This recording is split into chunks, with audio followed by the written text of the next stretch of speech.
మహబూబాబాద్ జిల్లా నర్సింహులపేట మండలం డోర్నకల్ నియోజకవర్గం మరిపెడ బ్లాక్ కాంగ్రెస్ పార్టీ అధ్యక్షుడు దాసరోజు రాజశేఖర్ మాట్లాడుతూ మహబూబాబాద్ జిల్లా పార్లమెంట్ ఎంపీ కాంగ్రెస్ అభ్యర్థి పోరిక బలరాం నాయక్ 3 లక్షలపై చిలుకు ఓట్ల మెజారిటీతో విజయం సాధించడంతో మండల ముఖ్య నాయకులు కార్యకర్తలతో కలిసి శుభాకాంక్షలు తెలిపారు.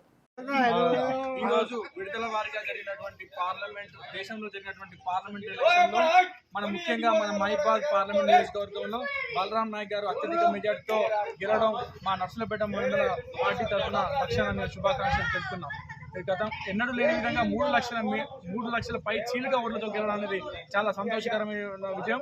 ఈ విజయానికి కృషి చేసినటువంటి కార్యకర్తలకు, అదేవిధంగా నాయకులకు, మండల పార్టీ అధ్యక్షులకు, అదేవిధంగా నాతోటి బ్లాక్ అధ్యక్షులకు, అదేవిధంగా వివిధ స్థాయిలో ఉన్నటువంటి యువజన నాయకులకు అందరూ కూడా ప్రత్యేక కృతజ్ఞతలు తెలుపుకుంటూ భవిష్యత్తులో బలరాం నాయక్ గారి అభివృద్ధి కావచ్చు, ఇంకే విధంగా కానీ మన మహిబాద్ పార్లమెంటుకు మనం వినియోగిస్తామని చెప్పేసి ప్రజలు నమ్మే ఓట్లేసినందుకు ప్రతి ఒక్క ఓటర్ కూడా ప్రత్యేక కృతజ్ఞతలు తెలుపుతున్నాం. అదేవిధంగా మన దేశంలో అనుకున్న స్థాయికి చేరుకోలేకపోయినా ఇండియా కూటమి ఈరోజు మంచి ప్రగతిశీలమైన సీటు సంపాదించడం అనేది చాలా సంతోషకరమైన విషయం. ఎప్పుడైనా కానీ ఇప్పుడు ఉన్నటువంటి ఎన్డీఏ ప్రభుత్వం ఎప్పుడైనా కూలిపోయే అవకాశం ఉంది. మనకు ప్రత్యేకంగా ఇండియా కూటమికి ప్రత్యేకమైన అవకాశాలు ఉన్నాయి కాబట్టి మనం దీన్ని వినియోగించుకుంటూ రేపు భవిష్యత్తులో కూడా ఇండియా కూటమి భవిష్యత్తు ఉంది కాబట్టి ప్రతి కార్యకర్త కూడా పేరు పేరున కృతజ్ఞతలు తెలుపుతుంటూ ఈ అవకాశం ఇచ్చినందుకు ప్రతి ఒక్కరికి కూడా ధన్యవాదాలు.